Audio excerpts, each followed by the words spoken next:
Good day, everyone. Today we'll be working on cat suits. If you remember the last time we did jumpsuit, so jumpsuit and cat suit is almost the same thing, but it's not the same thing. For the advanced students, it's good for me to know the difference between jumpsuit and cat suit. So I will take this short note on cat suit, therefore we'll move back to the measurement required.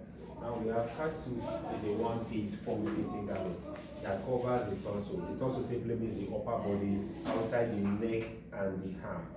I'll take that again. It also simply means the upper bodies outside the neck and the hand and the legs.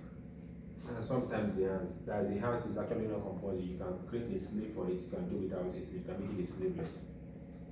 The casket is usually made from stretchable materials such as lycra, chiffon, and leather, stretchable fabrics that you can use for your cat suits.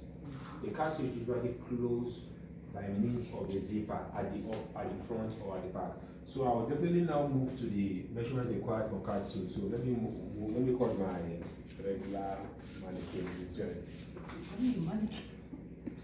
So the full cross measurement, you are taking it from the base to the nape. From the base to the nape. This time you are not telling them to sit down or walk with it because you are working with a stretchy fabric. So what you need to do, just get the exact measurement and make sure it's slightly firm. Make sure it's slightly firm what you have. So whatever you have there, you put it aside. So you're working, you're comparing your bodies, the actual with the pattern measurement. Now, step one, the test said draft out your bodies and your trousers block. We already have our bodies block, we have our trousers block. These are our CF bodies, CF trouser, CB bodies, and back trouser. Now step two, shape your bodies and trouser pattern to fit the bodies. Remove all allowance. There is no allowance for cat suit. You are removing all the allowance for your cat suit. Don't add any allowance, any single allowance. After taking the measurement, if you are taking the measurement, make sure the measurement is very firm and you don't add any allowance to it. Now slash your body's pattern from your waistline and join your trouser pattern to it.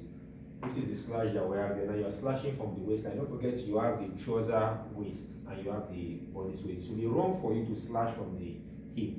Then you have a very long cross. So what you need to do, slash from the waist and also slash from, and you also join it together with the waist of the body to the waist of your trouser. So apply the same method to the back.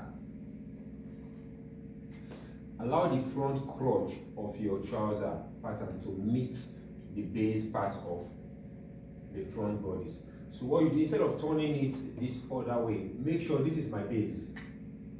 The base is the front, while this is my nape. The nape is the back. Now if you are joining it, make sure you have this base meeting the front crotch of your trouser and the nape meeting the back crotch of your trouser. If you do it the other way around, it is wrong. So you make sure they are facing each other. Now step 5, compare the pattern crotch to the actual crotch measurement. Now the measurement you have, your client measurement, you are comparing it with your body's measurement, your body's crotch measurement. Now you take it from the nape or from the base all the way down to this point, the end point of your front crotch. Continue that with that same measurement from the nape all the way down to the back crotch. Whatever you have there, compare it with the actual crotch measurement. The actual crotch measurement is one that you took from the person. Now use paper at the waist to replace the measurement needed. That is, if there is any measurement needed, what you need to do, you add paper to the waist. If you notice, I have 5 cm, you have 5 cm. The 5 cm is used to replace the measurement that you need to compare whatever you have. By the time you have the 5 cm, for instance, let's say you have 10 cm, 5 cm on both sides. If you have 6 cm as the SS, what you need to do is to add 3 cm on both sides. So the 5 cm is actually not standard, please take note. The 5 cm we have here is because we are having 10 cm SS, so we divided it into 2 to share it on both parts. Now the next step we have here is cut the pattern with the fabric without having any joining. Your cat suit don't need any joining. There is no joining for your cat suit. If you notice your jumpsuit, we said our jumpsuit is one piece and it can also be 2 pieces. For your cat suit is one joining. There is no joining around the waist. It's a straight cut all the way down for your cat suit. And it sticks to the skin. There is no loose cat suit. Your cat suit sticks to it. That's why you work with stretchy fabrics for your cat suit. Now the next step we have, which is the last step, is that we said no sewing allowance is needed for your cat suit. For your cat suit, you don't need any sewing allowance.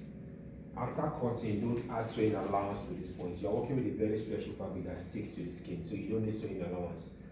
So by the time you work with this, what you're getting is a cat suit perfectly. So don't forget, the cat suit is different from your body suit, your cat suit is different from your jumpsuit, and your cat suit is different from your play suit. Thank you very much. If you have any question, you can ask your question. Unmute your mic, introduce yourself and ask your question.